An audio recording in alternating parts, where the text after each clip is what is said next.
नमस्कार दोस्तों, यूपीएससी 021 में आप सभी का स्वागत करता हूँ मैं बहुत दिन से सोच रहा था आप लोगों के लिए करंट अफेयर्स को लेकर के कुछ चीज़ें बताने के लिए, ठीक है? बट जो चीज़ें मैं बताना चाह रहा हूँ वो थोड़ी-सी स्कैटर्ड हैं डिस और मुझे थोड़ी-सी लग रहा था कि I need more time and एक वीडियो में नहीं बता पाऊँगा, ऐसा मुझे लगा। तो इस वीडियो में हम लोग क्या करने जा रहे हैं, एक मैं ओवरव्यू एक तरीके की पहले जो प्रीवियस ईयर क्वेश्चन जो पूछे गए हैं उसके ऊपर कमेंट्री रहेगी। मतलब हम क्वेश्चन डिस्कस नहीं करेंगे एज़ सच कि इसका ये आंसर है, इसका ये आंसर है। हम लोग देखेंगे कि क्वेश्चन का नेचर क्या है और डेप्थ क्या है। और चूँकि मैं एक विशेष तरीके से आपको बताना चाहता था कि इस तरीके से करंट अफेयर करिए, लेकिन मैंने पाया कि ये जो क्वेश्चंस हैं ना, ये उस तरीके से ना भी करें तब भी किए जा सकते हैं, ऐसा मैंने पाया। और जो मेरा तरीका है, वो उसकी आपको वैसी ख़ास ज़रूरत नहीं है। तो इस चक्कर में काफ़ी टाइम लग गया क्योंकि जिस तरीके से मैं आपको पढ़ाना चाहता था, उसमें मुझे बहुत मेहनत करनी पड़ी और जब फाइनली मैंने कर लिया उसको तो फिर मुझे समझ में आया कि अगर उतनी मेहनत ना भी करेंगे ना, तब भी इसको आप कर पाएँगे, ठीक है? तो हम लोग सबसे पहले क्या करेंगे, प्रीवियस ईयर क्वेश्चन पेपर देखेंगे और देखेंगे क्वेश्चन का नेचर क्या है और उसको हम कितना एफर्ट डालें कि हम कर लें। समझ रहे हैं? शुरू करते हैं। देखो ये पहला क्वेश्चन जो है और हम लोग जो है जूनियर असिस्टेंट हम लोग ढेर सारे पेपर देखने वाले हैं। मैं बहुत ही जल्दी-जल्दी से बोलने की कोशिश करूँगा क्योंकि इसका उद्देश्य जो है पेपर का आंसर निकालना नहीं है। बस समझना है कि पेपर की थीम्स क्या-क्या हैं और हम प्रिपेयर कैसे कर पाएँगे। ठीक है? इसका ये उद्देश्य है।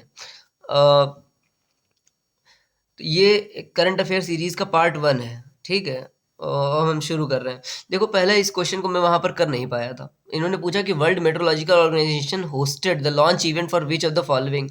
मतलब डब्ल्यूएमओ करके एक बॉडी है, जो कि एक फेमस किसी इवेंट को होस्ट की हुई है। अब कौन से इवेंट को होस्ट की हुई है? अब देखो, इस क्वेश्चन को आपको मतलब बहुत ज़्यादा चीज़ें नहीं भी पता हो तब भी आप कर लोगे क्योंकि ये डायरेक्ट मतलब क्वेश्चन है। इसका नेचर क्या है? डायरेक्ट क्वेश्चन है, करंट अफेयर से डायरेक्ट क्वेश्चन, ठीक है? तो हम लोग आगे बढ़ते हैं। अगला क्वेश्चन देखो कि माउंट बरियल सिस्टम आसान है, आप कर लोगे फटाक से इसको, ठीक है? साइंटिस्ट ऑर्गेनाइजेज अब देखो इसमें क्या है कि साइंस का क्वेश्चन है, बेसिक साइंस का एक छोटा-सा फैक्ट है कि जो मिल्की वे होती है वो हेलिकल होती है, ठीक है? उसको इन्होंने ट्विस्ट कर दिया, उसको मल्टी स्टेटमेंट बनाने की कोशिश की गई, आसान क्वेश्चन है। अब ये वाला देखो यूडीसी रिपोर्ट, अब इससे हमको क्या पता चलता है कि सरकार के द्वारा जारी की गई जो भी नई रिपोर्ट्स हैं, उनको अपन को ठीक से करना पड़ेगा। Data data from which two Indian states was not directly fed into UDC. अभी मैंने रिसेंटली कहीं पढ़ा था, कहाँ गया कोई है क्या ऑप्शन में? Orissa, Tamil Nadu, West Bengal, Tamil Nadu, West Bengal, Kerala. ये जो यूडीसी रिपोर्ट है एक इम्पोर्टेंट रिपोर्ट है। आप लोग कई दफ़ा पूछते हैं ना कि एजुके मैंने कहीं पे किसी दूसरे व्यक्ति के चैनल में देखा था कि किसी मैम ने कमेंट सेक्शन में पूछा हुआ था कि एजुकेशन वाला टॉपिक कैसे करें? तो यही है एजुकेशन टॉपिक। अलग से मतलब कुछ नहीं आएगा, जो एजुकेशन रिलेटेड जो डेवलपमेंट है, आप लोग उसको मार्क करते जाओ, अपने नोट्स में लिखते जाओ कि एजुकेशन वाले टॉपिक में ये चीज़ है। सब हर एक सब्जेक्ट के अपने अपना जो है एक लिस्टिंग क्रिएट करते जाओ, उससे आपको सच में हेल्प मिलेगी अगर आप ऐसा कर पाओगे तो। ठीक है? यूडीसी से क्वेश्चन है और इसका मतलब ये हो गया कि हमें जो रिपोर्ट है, सरकार के द्वारा जो रिपोर्ट्स पब्लिश की जाती हैं, उन पर हमें जो है ध्यान देना चाहिए। ठीक है? अगला देखो फेस्टिवल ऑफ फेस्टिवल आसान क्वेश्चन है। अब इससे हमें क्या सीखने मिला कि जो करंट अफ इस वाले क्वेश्चन से जो करंट अफेयर्स है ना वो बहुत रैंडम नहीं होता है। करंट अफेयर्स क्या होता है, जैसे आपके सब्जेक्ट्स होते हैं जीएस के कि ज्योग्राफी से क्वेश्चन आते हैं, हिस्ट्री से आते हैं, साइंस से आते हैं, पॉलिटी, इकोनॉमी यहाँ से क्वेश्चन आते हैं। Same pattern is also followed in the current affairs. अब उन्होंने ये क्वेश्चन चाहते तो इसकी जगह कोई दूसरा क्वेश्चन डाल सकते हैं, लेकिन उन्होंने यही क्वेश्चन क्यों डाला? क्योंकि ये आर्ट एंड कल्चर का पार्ट है। समझ रहे हैं? तो एज सच देखिए कि हर सब्जेक्ट से कम 3-3 क्वेश्चन आते हैं। आर्ट एंड कल्चर से, साइंस से एंड स्पोर्ट्स से, ऐसे कुछ थीम्स से क्वेश्चन आते हैं, सब्जेक्ट से कुछ क्वेश्चंस आते हैं। तो ये क्वेश्चन हो गया आर्ट एंड कल्चर का, आसान क्वेश्चन है। अगला देखो कि who was the winner of Wimbledon 2024 man single final. अब इससे हमें ये पता चला कि जो स्पोर्ट्स करंट अफेयर है ना, ये उसका हिस्सा है। अब स्पोर्ट्स करंट अफेयर में हम लोग मार्क कर लेंगे कि इस तरीके का जो विंबलडन वाले गेम्स होते हैं ना, ग्रैंड स्लैम्स जिनको कहा जाता है, वो पूछे जाते हैं। तो आपकी अब ज़िम्मेदारी क्या होगा कि विंबलडन नहीं पढ़ना है, ये तो पूछा जा चुका है ऑलरेडी। आपको पढ़ना है ये चारों चारों के चारों ग्रैंड स्लैम पढ़ लेने हैं। US open, Australia open, Wimbledon, है ना? और इनके बारे में इनके विनर्स कौन-कौन से हैं और थोड़ी-सी और डिटेल इसके बारे में पढ़ लेना। है ना? हो सके तो। बाकी नहीं भी पढ़ोगे तब भी देखो वहाँ से क्वेश्चन बन जा रहा है, मतलब ये नहीं चाहते कि बहुत घुस-घुस के पढ़ो। हालाँकि पढ़ना चाहिए मुझे लगता है ऐसा, थोड़ा-थोड़ा सा पढ़ लेना चाहिए। Compose is type of temper मतलब डायरेक्ट क्वेश्चन, ठीक है ना? ये ज्योग्राफी का क्वेश्चन है, direct question, it's doable if you have read this particular topic. ऐसा ऐसा क्वेश्चन जो है यूपीपीसीएस में भी आते हैं और यूपीएससी में भी पूछा जाता है, ठीक है? ये मतलब किया जा सकता है, बहुत मेहनत की जरूरत नहीं है। ये क्वेश्चन था जिसके माध्यम से मैं आपको कुछ समझाना चाहता था। देखो, आप देखोगे ये जो सीबीएसई के पेपर होते हैं ना, सीबीएसई एक बहुत ही ऑथेंटिक बॉडी है, तो ये लोग कोशिश करते हैं जो फ़ेमस, अब एक चीज़ और ध्यान रखना है, जो मतलब फ़ेमस चीज़ें हैं उनको पूछते हैं। अब फ़ेमस चीज़ों में क्या रहता है, अवार्ड वाला जो सेक्शन रहता है, बहुत विभिन्न प्रकार के अवार्ड्स होते हैं। ये वाला जो अवार्ड है, ये कौन-सा अवार्ड है? इफ़्फ़ी नाम है इसका, है ना? International film festival. अब इफ़्फ़ी इफ़्फ़ी वाले अवार्ड से जो है इन्होंने ये क्वेश्चन पूछ दिया है। अब इसमें एक चीज़ और मैं बताना चाहूँगा कि हम ये जो पेपर डिस्कस कर रहे हैं वो कौन-सा है? ये जूनियर असिस्टेंट का पेपर है, प्रीलिम्स का। ये ऐसा पेपर मैं बता कर के आपको क्या बताना चाहता हूँ, इससे आपको एक सेंस डेवलप होगा कि असिस्टेंट का पेपर है तो कैसा आया हुआ है, सुपरिटेंडेंट का है तो कैसा आया हुआ है, असिस्टेंट सेक्रेटरी का है तो कैसा आया हुआ है। एक मतलब आपको डिफरेंसेस समझ में आ जाएँगे। ये असिस्टेंट का है, जूनियर असिस्टेंट का, उन्होंने डायरेक्ट क्वेश्चन पूछा हुआ है। और जब भी कोई अवार्ड फंक्शन होता है, जैसे इफ़्फ़ी वगैरह हो गया, उसमें ये जो टी चीज़ होती है ना, लाइफ टाइम अचीवमेंट अवार्ड, ये एक मतलब इम्पोर्टेंट सी चीज़ होती है और इसको कई दफ़ा डायरेक्टली पूछ लिया जाता है। तो इन्होंने डायरेक्टली पूछ लिया। इस क्वेश्चन को मैं वहाँ पर कन्फ्यूज़ हो गया था कि मार्टिन स्कॉर्सेज़ करूँ या फिलिप नॉइस करूँ, है ना? तो मुझे याद नहीं कि मैंने इसका क्या किया था। इसी के साथ-साथ मैं आपको दिखा भी देता हूँ। अब यहीं पर ऐड कर देता हूँ। देखो क्या होता है, कुछ आप जब मैं डिस्कस कर रहा हूँ ना धीरे-धीरे, तो मैं आपको बताता जाऊँगा कौन-कौन से हॉट टॉपिक्स हैं। हॉट टॉपिक्स का मतलब हो गया कि अवार्ड वाला जो सेक्शन रहता है, बहुत पूछा जाता है। मतलब बहुत का मतलब बहुत। जूनियर असिस्टेंट में, सुपरिटेंडेंट में, असिस्टेंट सेक्रेटरी में, हर जगह पूछा जाएगा ये आपसे। तो इसको तैयार कैसे करोगे? मैं चाहूँगा कि अवार्ड वाला जो टॉपिक रहता है, उसमें थोड़ी-सी आप एक्स्ट्रा मेहनत करो। एक्स्ट्रा मेहनत करने का मतलब क्या हो गया?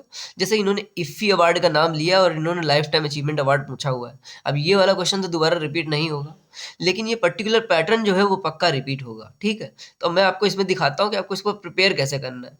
इंटरनेशनल फ़िल्म फेस्टिवल अवार्ड,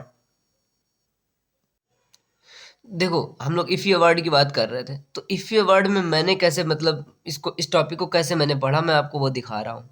मैंने क्या किया कि मैं इफ़ी अवार्ड की साइट पे गया, है ना? मैंने देखा कि कौन-कौन सी ऐसी फ़िल्में थी जो है नॉमिनेट की गईं।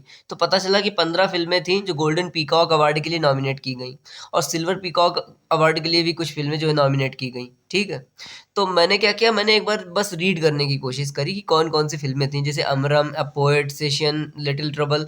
अब आप देखेंगे जब आप इस तरीके से मैं दिखा रहा हूँ तो आपको लगेगा कि भाई इतना तो याद नहीं कर पाएँगे हम। मुझे पता है कि नहीं याद कर पाएँगे। लेकिन मैं एक तरीका ये बता रहा हूँ कि अगर आप किसी भी टॉपिक में ये सब करेंगे, तो आपके दिमाग में एक शॉर्ट मेमोरी क्रिएट हो जाती है किसी भी चीज़ की, ठीक है? ये सारी चीज़ें आपको लर्न नहीं कर पाओगे, 100% आप सही बोल रहे हो। लेकिन फ़ायदा इसका ये होता है, फॉर एग्ज़ाम्पल ये जो इफ़ी अवार्ड में जो फ़िल्म जीती है उसका नाम है स्किन ऑफ यूथ। अब ये मुझे पता चल गया कि स्किन ऑफ यूथ है। अब मैंने क्या किया, मैंने इसका एक ऑफ़िशियल पोस्टर देख लिया और थोड़ा-सा देख लिया कि ये वियतनाम की मूवी है और इसकी लैंग्वेज वियतनामीज़ है। एक्स्ट्रा मेहनत करना जो होता है उसमें बहुत मतलब मशक्कत होती है और कई दफ़ा इसकी ज़रूरत नहीं होती है। जैसा कि मैंने आपको शुरू में बताया कि ये जो सीबीएसई के पेपर है ना, मैंने समझने की कोशिश की, इनमें बहुत ज़्यादा वो डीप चीज़ें वैसी नहीं पूछा हुआ है कि अब आपको हर एक टॉपिक में इस तरीके की मेहनत करनी पड़े। लेकिन मैं चाहता हूँ कि आप कुछ जो टॉपिक्स हैं, जो हॉट टॉपिक्स हैं जिनको मैं कहता हूँ हॉट टॉपिक्स, जैसे कि अवार्ड्स उनमें से एक हॉट टॉपिक है, उनमें ये वाली मेहनत कर लें।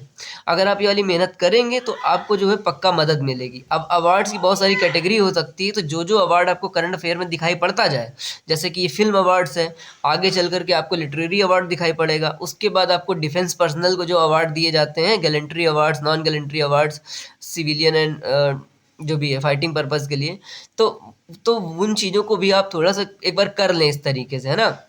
तो मैंने क्या किया, मैंने मतलब ऑफ़िशियल साइट पर जाकर के मैंने देख लिया कि गोधल जो है उस इंडिया की मूवी है, अमरम जो है इंडिया की मूवी है, उसको जो है इन्होंने नॉमिनेट किया हुआ है और इसमें जो विनर जो है फ़िल्म रही है उसका नाम है स्किन ऑफ यूथ, वो एक वियतनामीज़ मूवी थी। ये सब चीज़ें मुझे वहाँ से पता चल गईं। हालाँकि ये उसका हिस्सा है कि आप थोड़ा-सा जो है जो इम्पोर्टेंट चीज़ें लगे उनमें थोड़ी-सी और मेहनत करें, ऐसा मैं चाहूँगा। अगर आप एग्ज़ाम को मतलब एग्ज़ाम के प्रति श्योर होना चाहते हैं कि हाँ ठीक है अपन सही से पढ़ के जा रहे हैं। अब फिर मैंने क्या किया कि मैंने सिर्फ पोस्टर नहीं देखा, मैंने इफ़ी अवार्ड के बारे में रीड किया और उसके नोट्स बनाए। इफ़ी अवार्ड के बारे में समझो, सिर्फ इतना नहीं जानना है कि ये जो है इसमें स्किन ऑफ यूथ नाम की जो मूवी है उसको जो है दे दिया गया अवार्ड। हालांकि आपके पेपर में पूछा यही जाएगा, पर क्या होता है कि जब आप करंट अफेयर की पढ़ाई कर रहे होते हैं, फॉर एग्जांपल मैं अपना बता रहा हूँ, ठीक है। और एक बात ये भी, जो चीज़ें मैं बता रहा हूँ उसमें जो आपको अपने मतलब की लगें उन्हीं चीज़ों को आप लीजिएगा, ठीक है। अब मैं अपनी बात बता रहा हूँ। अब चूंकि मैंने यूपीएससी की पढ़ाई शुरू करी थी, लेकिन उसमें क्या हो गया कि मैं गड़बड़ कर दे रहा था कुछ कुछ। तो उसके बाद मैंने अपना फोकस जो है इधर उधर शिफ्ट किया कि मैं कुछ दूसरी चीज़ें करूं। तो होता ये है कि जब आप चीज़ें पढ़ते हो ना, तो आपके पास डाइवर्स पर्सपेक्टिव है कि मैं हूँ यूपीएससी वाला लेकिन पढ़ रहा हूँ ये सब चीज़ें। तो ये सब चीज़ें पढ़ रहा हूँ तो इनमें क्या है, इनकी डिमांड्स होती है वन लाइनर डिमांड। लेकिन यार वन लाइनर डिमांड से यूपीएससी वगैरह वाली जो चीज़ें होती हैं वो उतनी सॉल्व नहीं हो पाती हैं। तो मेरा ऐसा नेचर हो गया है कि मैं चीज़ें जो इंपॉर्टेंट लगती हैं उनको ठीक से पढ़ने की कोशिश करता हूँ। जैसे इफ़ी अवार्ड है तो मैंने क्या क्या इसके बारे में रीड कर लिया कि ये एशिया का ओल्डेस्ट अवार्ड है और इसकी शुरुआत 1952 में की गई। इसका परमानेंट वेन्यू है, इसका जो हमेशा जो इवेंट होता है वो गोवा में ही होता है। गोल्डन पीक, इसमें क्या होता है, गोल्डन पीकॉक अवार्ड करके एक बहुत ही फेमस अवार्ड रहता है।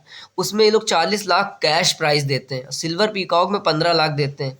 देन उसके बाद अलग अलग चीज़ें, स्पेशल जूरी में 15 लाख और अदर्स में 10 लाख।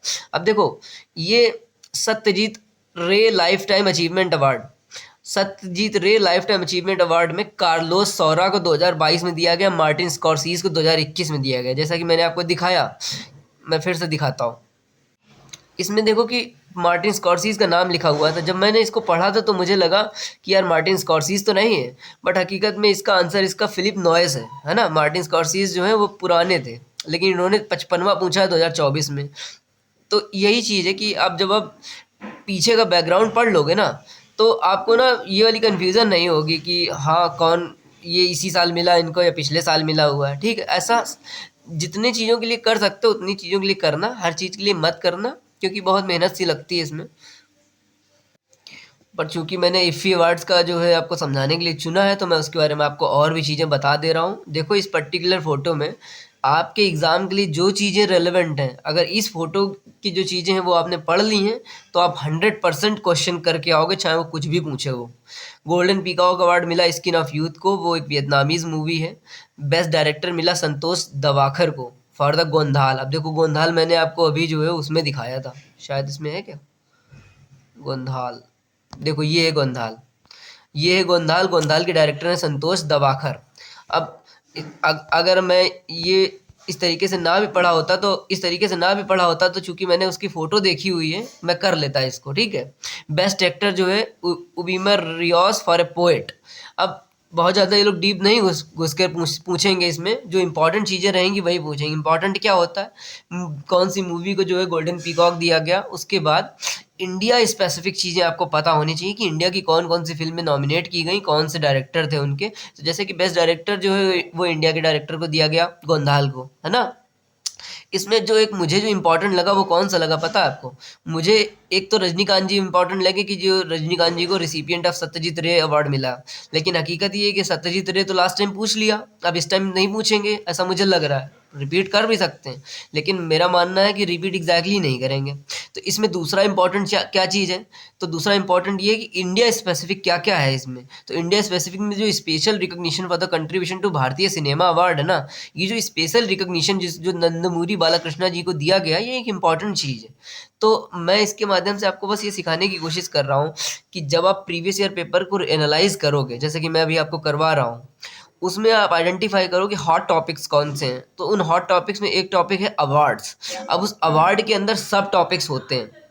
लिटरेरी अवार्ड्स जैसे कि साहित्य अकेडमी अवार्ड, उसके बाद फिल्म अवार्ड जैसे कि नेशनल फिल्म अवार्ड, इफ़ी, ये सब चीज़ें हो गई। ऑस्कर अवार्ड यानी कि अकेडमी अवार्ड, एमी अवार्ड्स, ये सारे जो है फिल्म अवार्ड्स के अंतर्गत आ जाएंगे।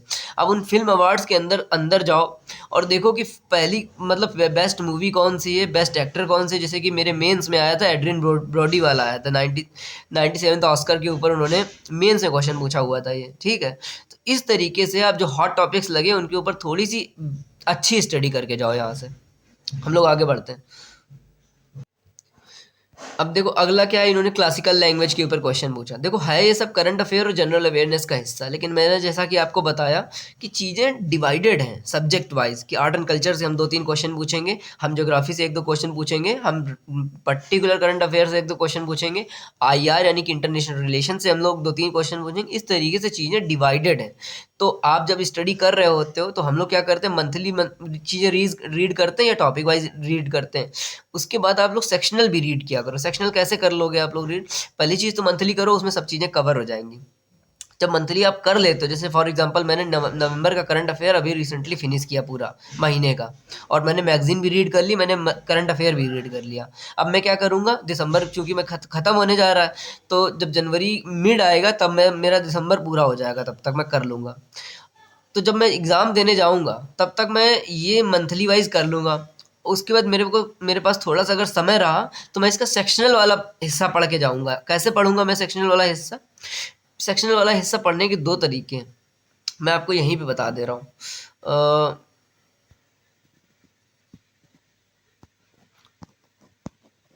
हाउ टू रीड सेक्शनल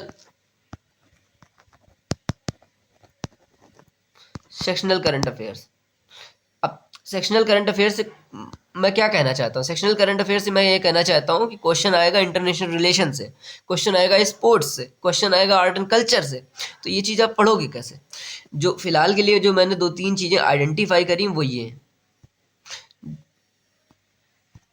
पहला, आप क्या करोगे, न्यूज़ ऑन एआईआर वाली वेबसाइट, ये सब तब करोगे जब आप मंथली कर लोगे, ठीक है? एक सीक्वेंस में ऑलरेडी बता चुका हूँ। न्यूज़ ऑन एआईआर करके एक वेबसाइट है, वो लोग क्या करते हैं, सेक्शन वाइज करंट अफेयर को सेग्रीगेट करके रखते हैं, ठीक है? तो वहाँ से एक बार क्या करोगे, सरसरी नज़र से ऊपर ऊपर देख लोगे। दूसरा, पीएमओ की वेबसाइट है, ऑफिशियल वेबसाइट, जिसमें मोदी जी जो है, मोदी जी से रिलेटेड जो भी डेवलपमेंट होते हैं वो वहाँ पे पोस्ट किए जाते हैं। इंपॉर्टेंट क्यों है ये सब चीज़ें करंट अफेयर में आती हैं, 100% आती हैं। लेकिन अगर आप पीएमओ की वेबसाइट विजिट करोगे तो वहाँ पर इसका कैटलॉग टाइप का आपको दिखाई पड़ जाएगा कि ये जो है डेवलपमेंट हुआ है, ठीक है ना? तो मतलब मेरे हिसाब से उससे आसानी रहेगी आपको चीज़ें करने में। तीसरा, डिफेंस रिलेटेड जो करंट अफेयर्स होता है, डिफेंस रिलेटेड जो करंट अफेयर होता है, उस उसकी कुछ जो ऑफिशियल साइट्स है ना, उनको जो है विजिट कर लिया करो कभी कभी। जैसे IDSA करके एक साइट है, वो लोग चीज़ें जो है अपलोड करके रखते हैं, और भी दूसरी जगह रहती हैं, लेकिन फ़िलहाल के लिए IDSA मैं यूज़ कर लेता हूँ कभी-कभी, है ना? तो फ़िलहाल के लिए ये 2 चीज़ें ऊपर टॉप वाली करना, डिफेंस वाले के लिए मैं कुछ और जो है ढूँढ के आपको बताऊँगा।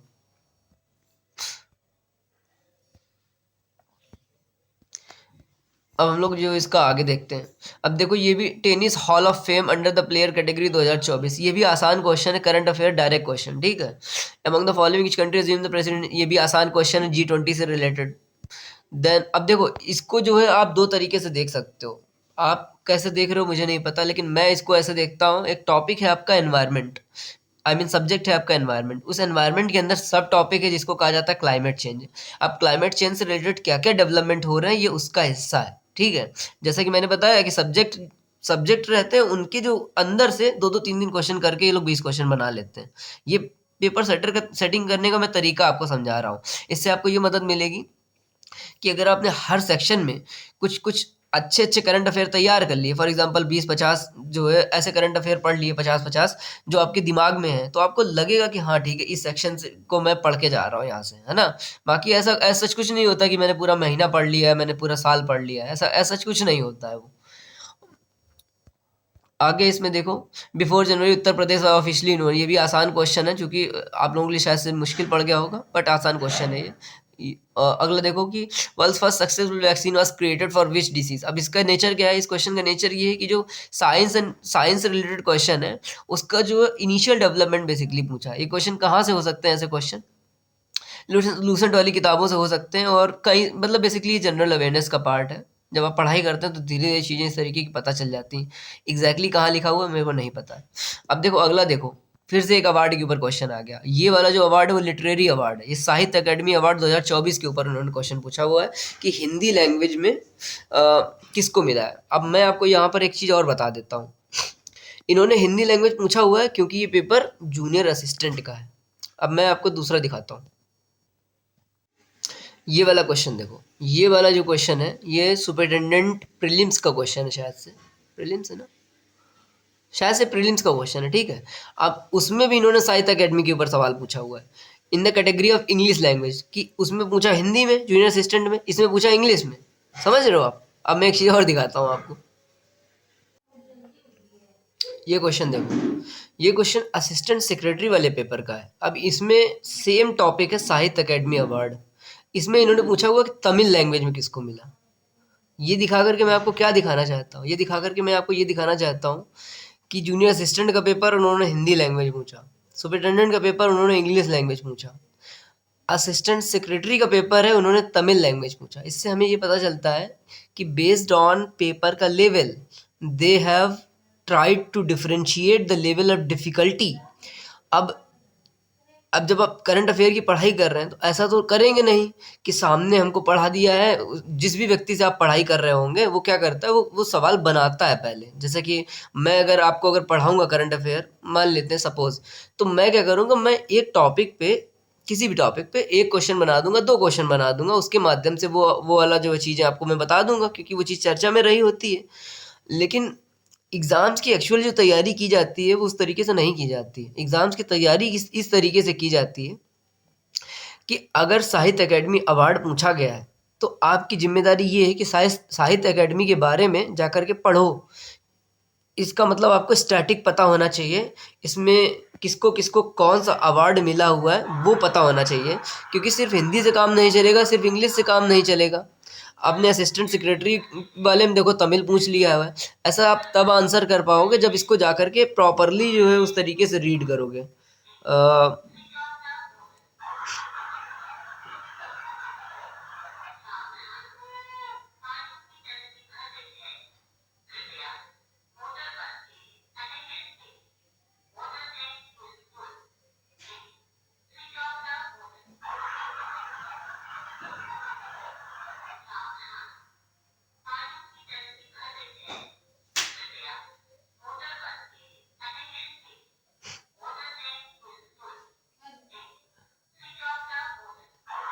चलो मैं फिलहाल आपको जो है बस थोड़ा सा ही दिखाता हूँ, ठीक है। अब देखो साहित्य अकेदमी वाला बेसिकली क्या है, वो एक टॉपिक का नाम है। उस टॉपिक में क्या क्या चीज़ें इंपॉर्टेंट हैं जो आपको पढ़नी चाहिए, उस टॉपिक को एंट्रिटी में देखना चाहिए, क्योंकि वो एक हॉट टॉपिक की कैटेगरी का टॉपिक है। तो ये जो मैं आपको दिखा रहा हूँ ये बाल साहित्य अवार्ड का हिस्सा है। मतलब जो बच्चों की ऊपर जो किताबें लिखी जाती हैं उनके जो लेखक होते हैं उनको भी सम्मानित किया जाता है अलग से, ठीक है। तो बाल साहित्य पुरस्कार 2025 का जो है ये हिस्सा है। अब उसमें देखो कि मैंने क्या क्या हाईलाइट किया हुआ है। मैंने आसामी की बुक हाईलाइट करी क्योंकि उसका जो टॉपिक है वो इम्पोर्टेंट है। महाभारतार पाद्य पद्य, ये पोएट्री इन्होंने लिखी हुई है आसामी लैंग्वेज में, सुरेंद्र मोहन दास ने। तो ये लैंग्वेज की वजह से इंपॉर्टेंट नहीं है, ये थीम की वजह से इंपॉर्टेंट है। अगला मैंने इंग्लिश को हाईलाइट किया है, Diwakar Sinha Indian myths and fables retold. अब ये थीम की वजह से इंपॉर्टेंट नहीं है, ये लैंग्वेज की वजह से इंपॉर्टेंट है। इसके जो राइटर हैं वो नितिन कुशलप्पा हैं, ठीक है। अगला देखो हिंदी मैंने हाईलाइट किया है, इसमें ये थीम की वजह से इंपॉर्टेंट नहीं है, लैंग्वेज की वजह से इंपॉर्टेंट है कि एक एक काले बारह, ये शॉर्ट स्टोरी है जो कि सुशील शुक्ला ने लिखी हुई है, ठीक है। और देखो एक चीज और थी शायद से, अब इसमें तुम्हें संस्कृत वाला भी पता होना चाहिए कि बलवियम बलव्यम नाम की जो पोएट्री है वो प्रीति पुजारा ने लिखी हुई है। और इसमें मैंने मैथिली को इंक्लूड किया हुआ है। मैथिली को इसलिए इंक्लूड किया हुआ है कि मैथिली एक मात्र भाषा है बिहार की जिसको 22 शेड्यूल लैंग्वेजेस में इंक्लूड किया गया है। और औदिका, और देखो क्या है कि जो बिहार है ना वो सरकार की लाइमलाइट में है, सरकार की नज़रों में बना हुआ है काफ़ी। मतलब मुझे लगा कि जुड़ाव है इस समय चल रहा है, तो मैंने मैथिली को रखा उसमें। मैंने नेपाली को रखा इसमें, शांति वन नाम का नॉवेल लिखा हुआ है, क्योंकि ये एक तरीके से पड़ोसी देश की भाषा है और मुझे इम्पोर्टेंट महसूस हुई। मैंने फिर इसमें उर्दू को रखा, कौमी सितारे नाम का जो आर्टिकल लिखा हुआ है गजनफर इकबाल ने। और इसके साथ साथ सिर्फ इतना ही नहीं, आपको मतलब ये जानना चाहिए कि बाल साहित्य पुरस्कार की एलिजिबिलिटी क्या है। तो इसकी एलिजिबिलिटी ये है कि जो वर्क है that should be first publish during a carefully defined 5 year period, पिछले 5 सालों में पब्लिश किए हुए वर्क को कंसिडर किया जाता है। अब ये सब मैंने इतनी मेहनत क्यों की? ये सब इतनी मेहनत इसलिए करी क्योंकि जब आप करंट अफ़ेयर की पढ़ाई कर रहे होते हैं, किसी एक एग्ज़ाम के लिए नहीं पढ़ते हैं कि मैं जूनियर असिस्टेंट का पेपर दे रहा हूँ, तो मैं सिर्फ़ जो है हिंदी का पढ़ लूँगा कि साहित्य अकादमी अवार्ड हिंदी में किसको दिया गया, या फिर आप लोग करंट सुपरिटेंडेंट को लेकर के पढ़ाई कर रहे हैं तो आप लोग सोचेंगे कि मैं सुपरिटेंडेंट का दे रहा हूँ तो मैं सिर्फ सुपरिटेंडेंट का पढ़ूंगा। ऐसा नहीं होता है। जब आप पढ़ाई कर रहे हैं तो अगर चीज़ इंपॉर्टेंट है आप एनटीटी में पढ़ते हैं उसको। ऐसा हर टॉपिक में आप नहीं कर पाएंगे। करेंगे तो बहुत मेहनत लगेगी। मैं करता हूँ तो मुझे बहुत मशक्क़त होती है सब चीज़ों को करने में। लेकिन सही तरीका यही है पढ़ाई करने का। जो आपको टॉपिक में दम लगे उस टॉपिक को प्रॉपरली जाकर रीड करो। सिर्फ इतने से काम नहीं बनेगा कि इस जो है पर्टिकुलर बुक को अवार्ड दे दिया गया। आपको पता होना चाहिए कि इसकी एलिजिबिलिटी क्या है। ठीक है, उसका अंदर का छोटा सा जो है एक्स्ट्रा आपको उसमें पता होना चाहिए। हम लोग वापस आते हैं। तो ये वाला हमने देख लिया कि तमिल भाषा में पूछा हुआ है असिस्टेंट सेक्रेटरी में। ठीक है, असिस्टेंट सेक्रेटरी में मैं एक चीज़ आपको और बताना चाह रहा था। वो कौन सा था? अभी ये सब चीज़ मैं धीरे धीरे शुरू किया हूँ असिस्टेंट सेक्रेटरी का जो भी है काम। अब देखो, मैं ये बताना चाह रहा था, मैं इन सब चीज़ों के माध्यम से आपको एक बेसिकली आइडिया देना चाहता हूँ कि एग्ज़ाम जो आपने भरे हुए हैं ना, उनकी तैयारी में आपको क्या चीज़ें ध्यान रखनी पड़ेंगी। इस क्वेश्चन को देखो। इस क्वेश्चन का नाम है national film awards 2021, 69th national film award 2021। अब इसमें इन्होंने सिर्फ एक नहीं पूछा हुआ है कि Bengali cinema, other nation, light of Asia, Indian silent cinema 1920, जो भी है, मतलब कि किसी एक बुक का किसी एक मूवी का नाम इन्होंने दे दिया हो ना। लेवल 10 की जॉब है। डिफ़िकल्टी भी आपको उसी लेवल की देंगे। डिफ़िकल्टी कैसे बढ़ाएंगे? आपसे आपसे मोर डिटेल पूछेंगे। सिर्फ वन लाइनर नहीं पूछेंगे कि एक चीज़ आपसे पूछ लें कि सिटी फ्लिक्स जो है, इंडियन सिनेमा अर्बन एक्सपीरियंस, ये पर्टिकुलर जो है बेस्ट बुक जो है कंसिडर की गई। नहीं, आपको जो है नॉमिनेशंस में कौन कौन सी हैं, किसको अवार्ड दिया गया, कौन रनर अप रही, मतलब ये आपको आइडिया होना चाहिए अगर आप असिस्टेंट सेक्रेटरी की प्रिपरेशन कर रहे हैं। अगर आप नहीं कर रहे हैं तो इतनी मेहनत नहीं भी करेंगे तो चल जाएगा। पर चूंकि हम लोग जब तैयारी कर रहे होते हैं तो इंट्रीटी में करना चाहिए जो इंपॉर्टेंट चीज़ें होती हैं, इसलिए मैं वैसे करता हूँ और वही मैं आपको यहाँ पर सिखा रहा हूँ। और एक बात ये भी है कि इस डिस्कशन में मैं आपको बस चीज़ें करवा नहीं रहा हूँ, बस एक आइडिया देना चाहता हूँ कि डिफरेंट डिफरेंट पेपर्स में डिफ़िकल्टी लेवल का डिफरेंस क्या है और आप क्या-क्या चीज़ें प्रिपेयर कर सकते हो। ठीक है?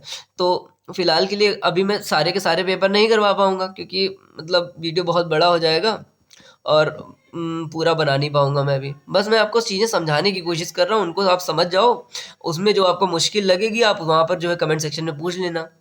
इसका पार्ट 2 अगर मैं लेकर आ पाऊँगा तो मैं आपको जो है लेकर आऊँगा और उसमें जो है कुछ और चीज़ें आपको बताने की कोशिश करूँगा। बट फिलहाल इसमें देखो, अब देखो 76th Republic day of India 2025, ये क्वेश्चन है अवार्ड्स की कैटेगरी का और इसमें इन्होंने पूछा हुआ है कीर्ति चक्र के बारे में।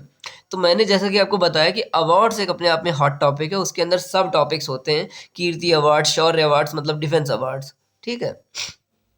डिफेंस अवार्ड्स के साथ लिटरेरी अवार्ड्स, फिल्म अवार्ड्स और कौन से साइंस अवार्ड्स। ओके, ये सारे जो है आपको तैयार करने पड़ेंगे और ठीक से तैयार करने पड़ेंगे क्योंकि अवार्ड्स से ये लोग घुस घुस के क्वेश्चन पूछते हैं। लो लेवल का पेपर दोगे जूनियर असिस्टेंट का तो एक मतलब नॉर्मल सी चीज़ पूछेगा। सुपरिटेंडेंट वाला पेपर दोगे उससे थोड़ी सी बेहतर चीज़ पूछेगा। असिस्टेंट सेक्रेटरी वाला दे रहे होगे तो और अच्छे से पूछेगा, आपसे ज़्यादा जानकारी जानने की कोशिश करेगा वो। ठीक है? तो ये हो गया वहाँ से। देन उसके बाद cheapest currency of the world at the end of 2024। अब देखो चीपेस्ट करेंसी पूछा हुआ है। इस समय करेंसी के ऊपर लेटेस्ट डेवलपमेंट क्या है बताओ? देखते हैं, किसी को पता होगा तो आप बताना। करेंसी चलो छोड़ो, करेंसी के ऊपर लेटेस्ट डेवलपमेंट ये है कि इंडिया की जो करेंसी है ना, वो एशिया की वर्स्ट परफॉर्मिंग करेंसी में जो है गिनी गई है इस साल। ठीक है? तो वो एक इंपॉर्टेंट इन्फॉर्मेशन है जो कि सेम टॉपिक से जुड़ी हुई है। World's first women prime minister 20th century. अब इन्होंने पूछा हुआ है वर्ल्ड्स फर्स्ट। जब आप सुपरिटेंडेंट वाला पेपर एनालाइज करोगे तो वहां पर देखोगे क्वेश्चन हुआ है इंडियाज फर्स्ट। इंडिया का फर्स्ट क्या है उसके ऊपर उन्होंने पूछा हुआ है कि इंडिया की जो पहली टेस्ट ट्यूब बेबी थी उसका नाम लक्ष्मी उन्होंने वहाँ पर लिखा हुआ है। ठीक है? तो ये सब बेसिकली जो मैंने पेपर अपलोड कर दिए हैं उन सारे पेपरों को जाकर सॉल्व करो। सॉल्व करने के बाद उनमें एनालाइज करो कि क्वेश्चन की टाइप क्या क्या पूछे हुए हैं, क्वेश्चन की वर्डिंग कैसी है, अगर इसमें वर्ल्ड फर्स्ट पूछा हुआ है, जूनियर असिस्टेंट का पेपर है, सुपरिटेंडेंट वाला, रुको मैं कहीं से दिखा देता हूँ आपको। ये क्वेश्चन देखो, ये सुपरिटेंडेंट का पेपर है, ठीक है, प्रीलिम्स का, मेंस का मुझे याद नहीं आ रहा, थोड़ी देर में पता चल जाएगा। इसमें इन्होंने पूछा हुआ है फर्स्ट इन इंडिया। पिछला जो हम लोगों ने देखा था वो था जूनियर असिस्टेंट का, उसमें उन्होंने पूछा था वर्ल्ड फर्स्ट। तो ये एक बेसिकली थीम है जिसमें फर्स्ट पूछा हुआ है। तो ये सब आपको धीरे धीरे फिगर आउट करना पड़ेगा कि किस चीज़ को कहाँ से करना है। वर्ल्ड फर्स्ट की क्या होती है कि कहीं ना कहीं लिस्ट लिखी रहती है, शायद से लूसेंट में लिखी रहती है, पर मैंने ये वाला टॉपिक अभी तक लूसेंट से पढ़ा नहीं है, इसलिए एग्जैक्टली मुझे याद नहीं है। तो उसमें क्या करना है, जो आपको इंपॉर्टेंट लगे वर्ल्ड फर्स्ट वो पढ़ लेना। जैसे कि साइंस के डेवलपमेंट जो है इंपॉर्टेंट होते हैं वो पूछे जाते हैं, जैसे कि वैक्सीन वाला पूछा गया, ये वाला पूछा गया, है ना। इस तरीके से जो है आप जो है तैयारी करोगे, इन चीज़ों को जो है ध्यान रखोगे आप। एक क्वेश्चन ये वाला देखो, इसमें इन्होंने पूछा हुआ है नेशनल टेक्नोलॉजी डे के बारे में। तो जब नॉर्मल पेपर होता है, फॉर एग्जांपल मान लेते हैं जूनियर असिस्टेंट का, उसमें आपसे पूछेगा नेशनल टेक्नोलॉजी डे कब मनाया गया, आप उसका आंसर कर दोगे 11 मई को। इसमें इन्होंने पूछा है कि नेशनल टेक्नोलॉजी डे क्यों मनाया जाता है, मतलब समझ रहे हैं आप। लेवल पेपर की डिफ़िकल्टी इस तरीके से बढ़ाई जाती है, इस तरीके से एक पेपर को दूसरे पेपर से डिफरेंशिएट किया जाता है कि आपको इसको पता होना चाहिए कि पोखरण वाला जो इवेंट था उसकी वजह से जो है ये मनाया जाता है। हम इसको करके आ गए थे। अब मैं इसके साथ साथ आपको कुछ दूसरी चीज़ें दिखाऊंगा। अब देखो, ये मैं इसके माध्यम से आपको वो वाला टॉपिक समझाने जा रहा हूँ कि डेज वाला टॉपिक आप कैसे करोगे। देखो क्या होता है ना, डेज के ऊपर मैं आपको एनालिसिस बताने जा रहा हूँ। अगर आप जूनियर असिस्टेंट का पेपर दोगे तो आपसे पूछेगा कि नेशनल टेक्नोलॉजी डे कब मनाया जाता है, आप बता दोगे आंसर। अगर आप सुपरिटेंडेंट वाला पेपर देने जाओगे तो पूछेगा कि क्यों मनाया जाता है। इस तरीके से डिफरेंस क्रिएट हो गया। अगर आप असिस्टेंट सेक्रेटरी का पेपर देने जाओगे तब क्या पूछेगा, कैसे डिफरेंस क्रिएट करोगे, तब वो ये ऐसे डिफरेंस क्रिएट करेंगे कि तुम्हारा जो परसेप्शन है ना कि कौन सी चीज़ इंपॉर्टेंट है, कौन सी चीज़ नहीं इंपॉर्टेंट है, उस परसेप्शन के ऊपर उन्होंने जो है डिफरेंस क्रिएट किया हुआ है। मैं आपको दिखाऊंगा अभी। पहला ये देख लो, ये जो है ये वर्ल्ड साइंस डे के ऊपर है। अब जैसे जब आप पढ़ाई करोगे करंट अफेयर्स की, जैसे जो लोग पूछते हैं कि मैं ईयरली वाली कर लूँ या मैं 6 महीने वाली मैगजीन कर लूँ, उसमें प्रॉब्लम ये होती है कि तुम किसी भी टॉपिक को अपनी इच्छा अनुसार एक्स्ट्रा उसमें वर्क नहीं कर पाओगे, ये प्रॉब्लम होती है। अब जैसे मैं मंथली करता हूँ तो मेरे को पता है कि मुझे 60-70 पेज पढ़ने हैं, तो उसमें जो टॉपिक मुझे अच्छा लगता है मैं उसके ऊपर एक्स्ट्रा वर्क कर लेता हूँ। आप सोचो मैं ईयरली वाली करूँगा और उसमें मेरे पास ढेर सारा डेटा होगा, तो मैं अगर एक्स्ट्रा वर्क कुछ भी करूँगा ना तो उसमें मेरा बहुत टाइम खर्च हो जाएगा और मेरी मैगजीन ही कंप्लीट नहीं हो पाएगी। और मैगजीन कंप्लीट नहीं हो पाएगी तो मैं रिवाइज कब करूँगा उसको। हालांकि ये मेरा ओपिनियन है, ओके, आप अपने हिसाब से काम करिए, क्योंकि मैगजीन्स बहुत महंगी आती है और मुझे देख करके बहुत दुख हुआ। मैंने गूगल ड्राइव में लिंक लगा के रखे हुए मैगजीन के, और लिंक लगाने के पीछे रीज़न ये था कि आप आसानी से एक्सेस कर पाओ, क्योंकि अगर खरीदोगे कहीं ना कहीं से तो आप खरीदोगे, तो मैं चूंकि चीज़ें सीख भी रहा हूँ तो मैं बेसिकली व्यवस्था बनाने के लिए एक फ्रेमवर्क बना दिया हूँ प्रॉपरली, है ना। आपको सही लगेगा आप वहाँ से खरीद सकते हो। लेकिन मैं देखा कि यार बहुत महंगा है उसमें मैगजीन, और मुझे देख करके फिर बुरा लगा और फिर मैंने फर्दर ऐड नहीं किया मैगजीन के लिंक। जितने करने थे कर दिए मैंने, अब नहीं कर रहा मैं। प्रतियोगिता दर्पण के लिंक नहीं ऐड करूँगा मैं। यहाँ पर वापस आते हैं। ये देखो, ये वर्ल्ड साइंस डे के ऊपर है। मैंने पोस्टर देख लिया इसका कि वर्ल्ड साइंस डे 10 नवंबर को मनाया जाता है। मैंने इसकी थीम रीड कर ली कि trust, transformation and tomorrow, the science we need for the 2050। ये इसकी थीम आ गई। इस तरीके से आपको डेज वाला टॉपिक करना है। ऐसा मैं क्यों बोल रहा हूँ, क्योंकि हमको ये पहले से पता हुआ है कि हमारे पेपर में डेज वाला टॉपिक आएगा। जब डेज वाला टॉपिक आएगा तो अपन उसको इस तरीके से रीड करके जाएंगे। एक एक काम ये करोगे कि हर महीने का एक लिस्टिंग क्रिएट कर लोगे कि इस महीने में ये डे सेलिब्रेट किए गए, तो आपको एक चीज़ तो ये पता होनी चाहिए कि कौन सा डे सेलिब्रेट कब किया गया। दूसरा, जो इम्पोर्टेंट डेज होते हैं उनमें कुछ एक्स्ट्रा वर्क करो इस तरीके से कि देखो जाकर कि भाई कि उसकी थीम क्या है, कब मनाया गया, कौन मनवा रहा है उसको, जैसे कि यूनेस्को इसको मनाता है। दूसरा एग्जाम्पल देता हूँ, ये देखो यूनाइटेड नेशंस। अब चूंकि कुछ लोग पूछ रहे थे कि एजुकेशन वाला टॉपिक कहाँ से करना है, तो एजुकेशन वाला टॉपिक का पार्ट मतलब पॉइंट नंबर 2 आ गया। ये मैंने ऑलरेडी बता के रखा हुआ है कि डेज आपको तैयार करना पड़ेगा। उस डेज में देखो ये example, United Nations General Assembly proclaim 24 January as international day of education. अब हमको इस वाले साइट को विजिट करने से क्या फ़ायदा हुआ, हमें ये पता चल गया कि 24 जनवरी को इंटरनेशनल डे ऑफ एजुकेशन मनाया जाता है। अब इसके साथ-साथ कुछ चीज़ें और मुझे पता चल गई कि universal declaration human right convention on the rights of the child, तो जो एजुकेशन वाला जो टॉपिक है, education is all about childrens, okay? तो उस चिल्ड्रन में आपको ये पता होना चाहिए कि convention on rights of the child ये कब अडॉप्ट किया गया। अब ये जानकारी आपको करंट अफेयर में नहीं मिल पाएगी डायरेक्टली। जब तक क्वेश्चन नहीं आएगा करंट अफेयर में, तब तक वो क्वेश्चन फ्रेम करके आपको नहीं बता पाएंगे।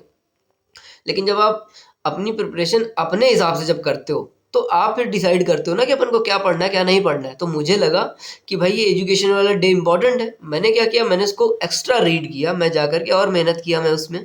तो मैंने ये पाया कि convention on the rights of the child 1989 को अडॉप्ट किया गया, है ना? तो ये मुझे जानकारी पता चल गई।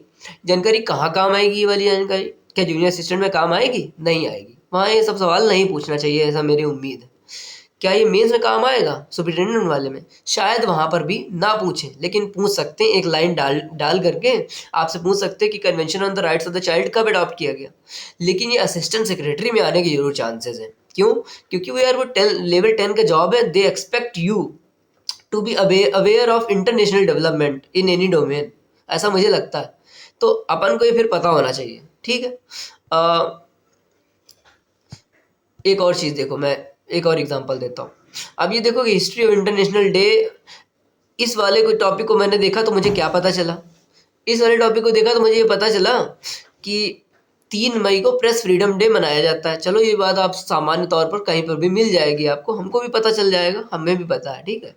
इसमें जो इम्पोर्टेंट लगा वो क्या लगा कि विंडहुक डिक्लेरेशन जो है 1991 में इसको प्रोड्यूस किया गया। इसको एक अफ्रीकन जर्नलिस्ट ने जो है प्रोड्यूस किया था विंडहुक डिक्लेरेशन को। अब देखो, विंडहुक डिक्लेरेशन 1991 को प्रोक्लेम किया गया। तो इसमें इम्पॉर्टेंट ये है कि आपसे जब कभी आप वैसे एग्ज़ाम दोगे, थोड़े ज़्यादा हाई वैल्यू के एग्ज़ाम्स दोगे, जैसे यूपीएससी वगैरह या फिर लेवल 10 के जो जॉब्स भरोगे, एक ऑप्शन में वो आपको विंडहुक डिक्लेरेशन डाल सकता है, पूछ सकता है कि भाई ये डिक्लेरेशन किससे जुड़ा हुआ है। तो आप बता दोगे कि ये डिक्लेरेशन जो है प्रेस फ्रीडम से जुड़ा हुआ है, वहाँ से आप आंसर कर दोगे। ये चीज़ें आपको जो है सामान्य तौर पर करंट अफेयर में मिल जाती हैं, लेकिन जहाँ पर भी आप रीड करते हो, जब तक उसका कोई कॉन्टेक्स्ट नहीं होगा वो लोग नहीं बताएंगे आपको। यहाँ पर क्या होता है, जब आप खुद से मेहनत करते हो, आपको पता है कि आपको आपके पेपर में डेज पूछा जाता है, आप क्या करते हो, डेज सर्च करो। डेज सर्च करोगे जाके, उसकी एक ऑथेंटिक साइट मिलेगी आपको। Most of the time United Nations की कोई साइट मिल जाएगी आपको। वहाँ से जाकर के अंदर जाकर के उसको देखो कि उस डे कब मनाया जाता है, उसकी थीम क्या है, उसके पीछे छोटी सी हिस्ट्री देख लो। ये सब क्या होता है, एक लॉन्ग टर्म स्टडी का पार्ट है। अगर शुरू के सोचोगे कि मैं इस पर्टिकुलर एग्जाम के लिए पढ़ूंगा इस तरीके से और मेरे को हेल्प मिल जाएगी, नहीं, उसमें ऐसा नहीं हो पाएगा। कई दफ़ा ये क्वेश्चन नहीं आएगा आपके एग्जाम में।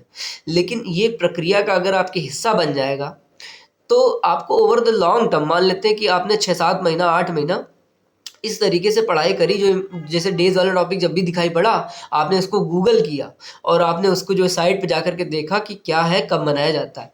इससे आपका जो दिमाग में जो है इन्फॉर्मेशन है वो काफ़ी जो है अच्छी बनी रहेगी और आपको एक्स्ट्रा जानकारी इस तरीके की प्राप्त होगी जो आपके पेपरों में काम आएगी।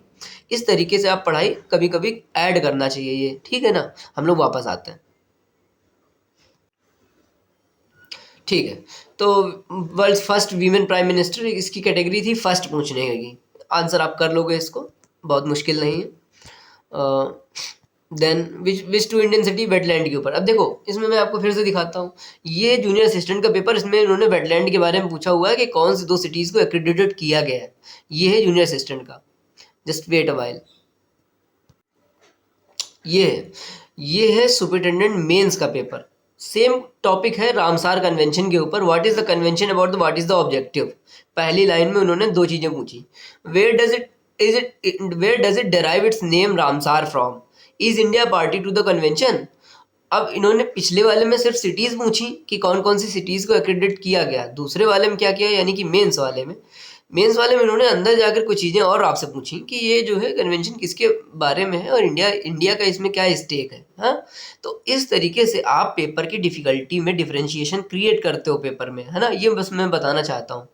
तो इसलिए जब भी कभी आप टॉपिक पढ़ते हो, जैसे करंट अफेयर वगैरह हो गया, ये सारी चीज़ें आ जाती हैं करंट अफेयर में, तो उसमें पहला काम तो रहता है आपको इन्फॉर्मेशन, जो भैया बता रहे होंगे, जो भी आप पढ़ रहे हैं, वो आपको पता होनी चाहिए। उसके साथ साथ आपको अगर टॉपिक में दम लगे तो उसको थोड़ा सा एक्स्ट्रा आपको रीड करना पड़ेगा। जैसे मैं इसको किस नज़र से देखता हूँ इस टॉपिक को, कि ये एनवायरनमेंट का टॉपिक है। इस एनवायरनमेंट के अंदर एक वेरी इंपॉर्टेंट सब टॉपिक है कि रामसर कन्वेंशन के बारे में पूछा जाता है, वेटलैंड्स के बारे में पूछा जाता है। इस समय इंडिया में 96 वेटलैंड हो गए। तो आपकी जिम्मेदारी क्या है, आप कैसे प्रिपेयर करोगे इसको? आपकी जिम्मेदारी ये है, जो ये सब मैं उन लोगों के लिए बता रहा हूँ कि जो यूपीएससी वगैरह प्रिपेयर नहीं करते हैं, उनको गाइड करने की कोशिश कर रहा हूँ, ठीक है। आपकी जिम्मेदारी ये है कि आप रामसार कन्वेंशन जाकर के किसी बुक से रीड कर लो या फिर साइट से जाकर रीड करो। मान लेते हैं आपने रीड कर लिया कि 1971 में साइन किया गया, 75 में 74 जो ये 75 में इम्प्लीमेंट हुआ इंडिया का, ये India is part of this particular convention, ये सब पढ़ लिया। उसके बाद क्या करो, अपने नोट्स में जाकर के इसकी लिस्टिंग क्रिएट करो कि कौन कौन से इंडिया के जो साइट्स हैं वेटलैंड्स वाले, वो कौन कौन से वेटलैंड्स हैं भैया जो इसमें इसका पार्ट है।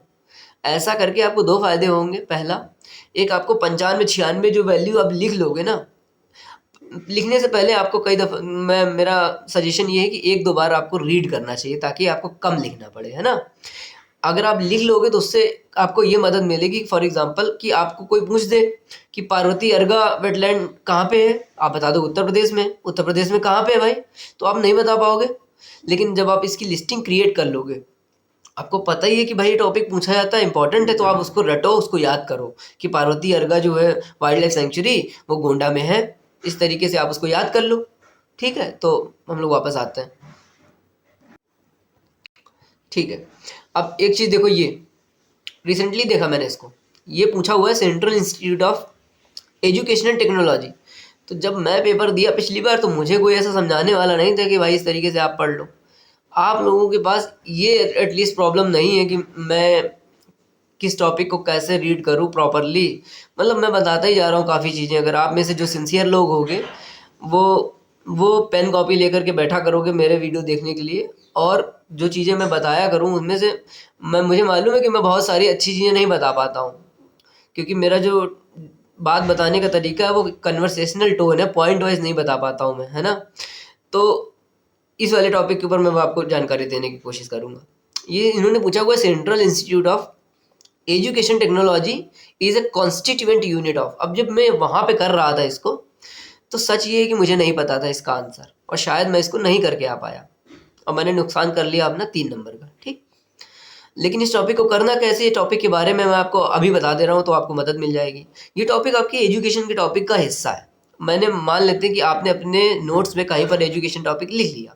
अब एजुकेशन के अंदर हिस्सा कैसे, हिस्सा ऐसे है कि एजुकेशन टॉपिक में मैंने आपको बताया हुआ है कि बॉडीज़ के बारे में रीड करो जा करके। आप क्या करो करके, गूगल पे जाओगे और आप एनसीईआरटी, केवीएस, एसीआईटी, यूजीसी वगैरह रीड कर लोगे उतना।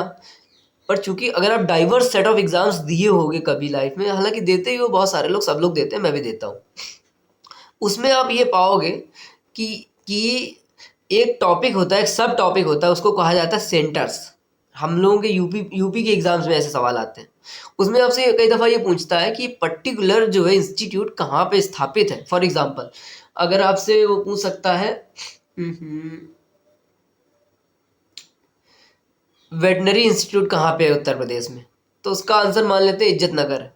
तो ऐसे ही सेम यहाँ पर इम्प्लीमेंट इन्होंने किया हुआ है।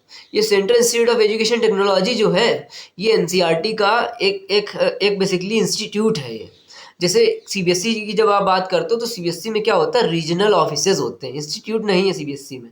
होंगे, मुझे नहीं पता फिलहाल के लिए, बट जो मुझे पता है वो ये है कि रीजनल ऑफिसेज हैं। जो बच्चों की, हम लोगों की जो पोस्टिंग होगी ना, वो रीजनल ऑफिस में होगी। लेकिन अभी जो लेटेस्ट वैकेंसी आई है एनसीईआरटी की, रुको मैं दिखाता हूँ। ये है एनसीईआरटी की लेटेस्ट नोटिफिकेशन, ठीक है। अब इसमें देखो, ये जो आपकी पोस्टिंग होगी एनसीईआरटी, अगर आप इस एग्ज़ाम को क्रैक करोगे तो आपकी जो पोस्टिंग होगी वो यहाँ पे होगी। NIE, national institute of education, NCERT headquarter. NCERT के जो हेडक्वार्टर है, उसका नाम क्या है, बेसिकली उसका नाम है NIE। अगला देखो, central institute of education technology, new Delhi. New Delhi में ही एनसीईआरटी का एक दूसरा ऑफिस है जिसका नाम है CIET, यानी कि central institute of education technology. Similarly ये यहाँ पर इन्होंने जो है वो पूछा हुआ है,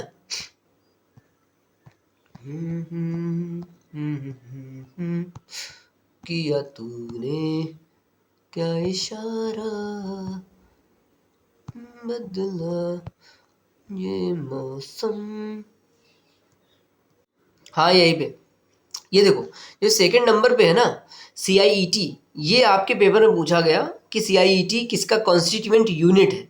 उसका आंसर क्या हो गया उस क्वेश्चन में, मैं क्वेश्चन दिखाता हूँ पहले। क्वेश्चन देखो, CIET लिखा हुआ है, central institute of education technology, पूछा वो किसका हिस्सा है, इसका आंसर क्या हो गया, NCERT इसका आंसर हो गया। ठीक है, अब वापस आते हैं। अब देखो, ये NCERT की लेटेस्ट नोटिफिकेशन, इन्होंने क्या क्या मेंशन किया हुआ है, ये इन्होंने ये मेंशन किया कि कौन कौन से इनके सेंटर्स हैं। CBSE का अगर फॉर्म भरोगे तो वहाँ पर रीजनल ऑफिस मेंशन है। ठीक है, ऐसे इंस्टीट्यूट के नाम नहीं लिखे हुए हैं कि इस पर्टिकुलर ऑफिस का क्या नाम है। तो ये कॉन्स्टिट्यूएंट यूनिट जो है NCERT का हिस्सा है। तो एजुकेशन के अंतर्गत जब मैंने आपको बताया हुआ कि बॉडीज रीड करो, तो बॉडीज के अंदर आपको रीड क्या करना है बेसिकली। आप तो सोचोगे कि जब गए हम NCERT की साइट पे और पढ़ लिए कि NCERT इस समय जो है स्थापित की गई और ये चीज़ें हैं।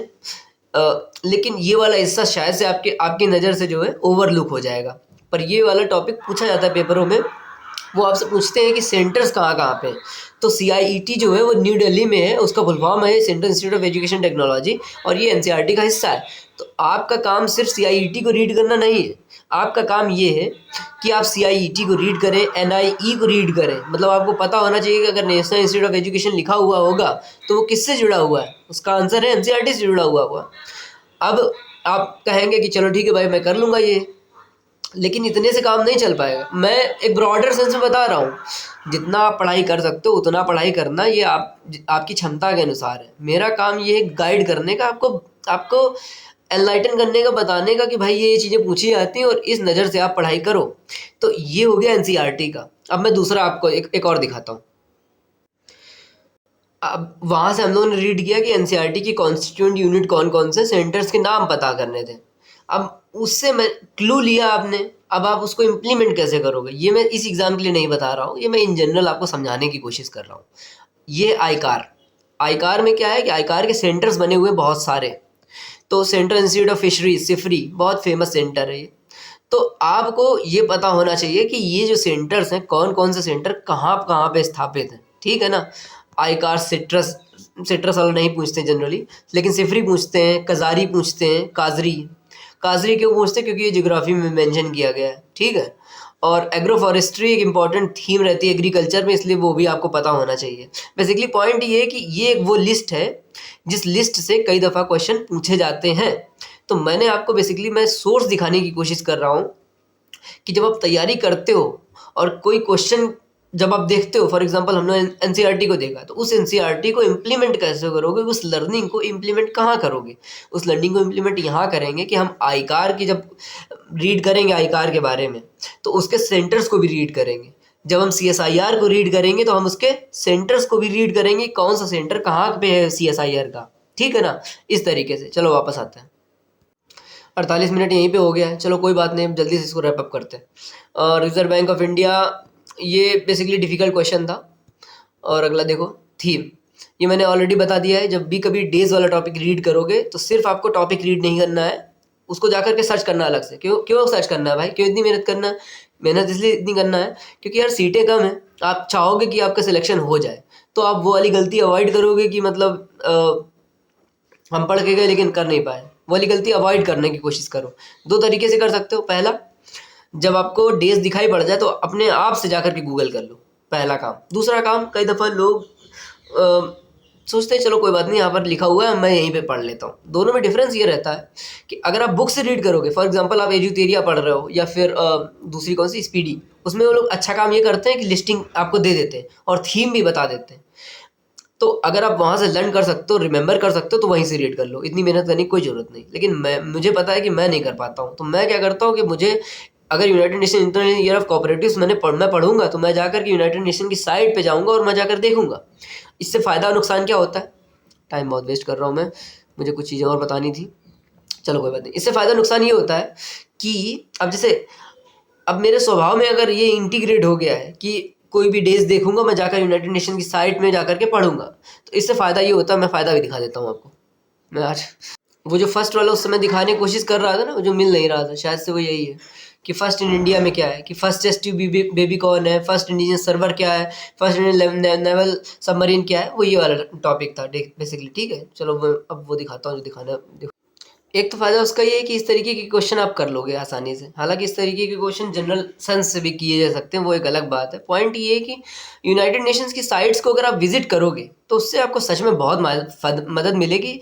जो लोग मेरी बात को मानेंगे, मैं उनको ये रिकमेंड करूंगा कि आप लोग यूनाइटेड नेशंस की साइट्स को जरूर विजिट किया करिए। कोई करंट अफेयर पढ़ रहे हैं, फॉर एग्जाम्पल WMO पढ़ लिया, IMO पढ़ लिया, यूनेस्को पढ़ लिया, यूनिसेफ रीड कर रहे हैं, WHO रीड, कुछ भी रीड कर रहे हैं, जो बॉडी है इंटरनेशनल बॉडी, उसकी साइट पर जाकर विजिट करो। साइट पर जाकर के विजिट करने से बहुत सारे फायदे हैं, जो कि शायद आप देख ही पा रहे होगे, जो कि मैं दिखाने की कोशिश ऑलरेडी कर रहा हूँ कि international day are designated by UN General Assembly. ये सब जब आप साइट विजिट करते हो तो वहाँ पर एक सेशन रहता है कि हम यूनाइटेड नेशंस सेलिब्रेट क्यों करते हैं, ऐसे करके हर एक पेज में लिखा रहता है वो। तो कहीं ना कहीं आपको ये चीज़ें दिखाई पड़ जाती हैं जब आप इस तरीके का स्टडी मेथड अपने स्टडी में इंटीग्रेट कर लेते हो। ठीक है,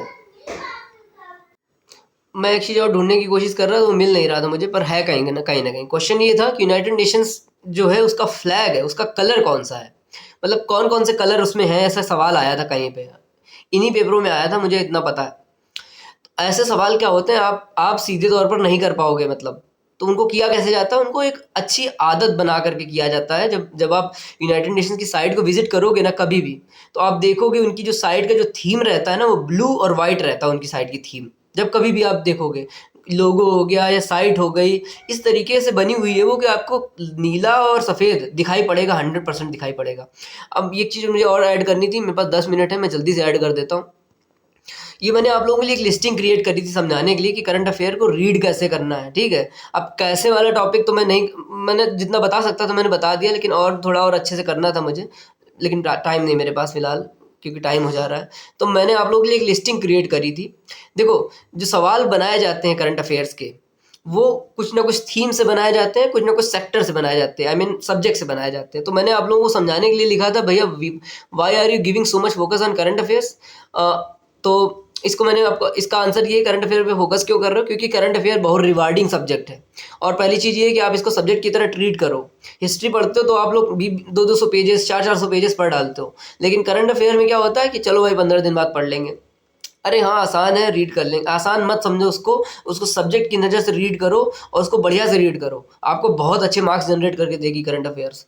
देन 2 अप्रोचेस टू स्टडी। अब देखो, एक मैं आपको एक चीज़ और दिखाने वाला था, लेकिन फिर मैंने देखा कि वो वाला मेथड कोई ज़रूरी नहीं है, इसलिए मैंने उसको स्किप कर दिया फिलहाल के लिए। वो मैं अपने लिए फॉलो करता हूँ। तो फिलहाल के लिए इसका ये 2 अप्रोचेस में क्या है कि एक अप्रोच ये होता है कि जो चीज़ अच्छी लगे उसको जाकर के रीड करो। मैं उसके लिए और बाकायदा डिमॉन्स्ट्रेट करने वाला था, लेकिन कोई बात नहीं। बट जो सबसे बेस्ट मेथड है स्टडी का, कोई भी ये वाला एग्ज़ाम क्रैक करने का, वो मेथड ये है, डेली रीड करो, मिस मत करो। डेली रीड करो अपना करंट अफेयर्स, और जो है मंथली रीड करो, वीकली रीड करो, जो ऑलरेडी मैंने बता रखा कैसे करना। Regularity will beat any other method. Regularly read करो, अगर रेगुलरली पढ़ोगे मज़ा आ जाएगा, मतलब। ठीक है, कुछ थीम्स होती हैं जो हमेशा पूछी जाती है, ये मैंने लिख के स्टार क्यों लगा के रखा। कई दफ़ा क्या होता है, कोई थीम वो पूछेंगे जो थीम हमको आती नहीं रहती है, सब कुछ नहीं याद कर सकते हैं ना। तो इंक्लूसिव, एक्यूटेबल, ये जो वर्ड होते हैं, ये लगभग इंपॉर्टेंट वर्ड्स हैं जो किसी न किसी थीम में आ ही जाते हैं। ठीक है, तुक्काबाजी करनी होगी तो आप ये यूज़ करना। इफ़ी मैंने समझाने के लिए, डेमो एंड लर्निंग मैंने समझाने के लिए किया। देन साइंस विज्ञान रत्न अवार्ड, जैसे साइंस का अवार्ड है, मैंने लिख के इसलिए रखा है, मेरे पास टाइम कितना है, 5-7 मिनट है।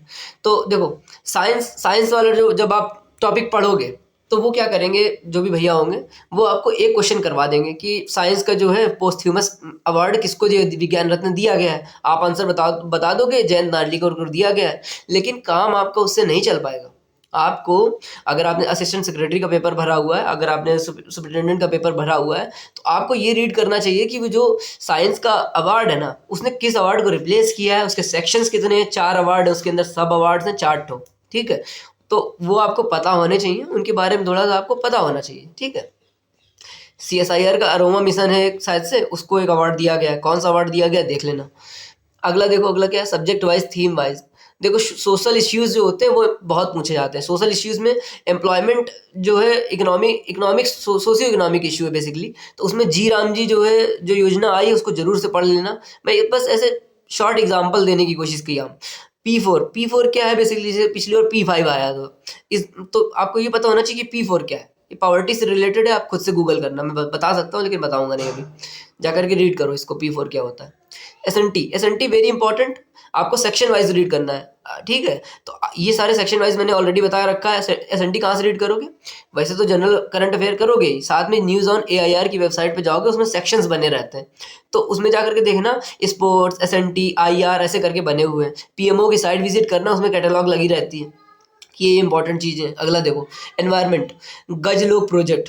अब एनवायरनमेंट में जो भी डेवलपमेंट होते हैं वो आपको फॉलो करने चाहिए। तो पहला काम ये है कि रेगुलरली रीड करो। दूसरा काम ये है एग्जाम देने से पहले टॉपिक वाइज रीड करके जाना, जैसे कि एनवायरनमेंट के करंट अफेयर रीड करके जाना, और स्कीम्स कौन कौन सी उनको अलग से रीड करके जाना।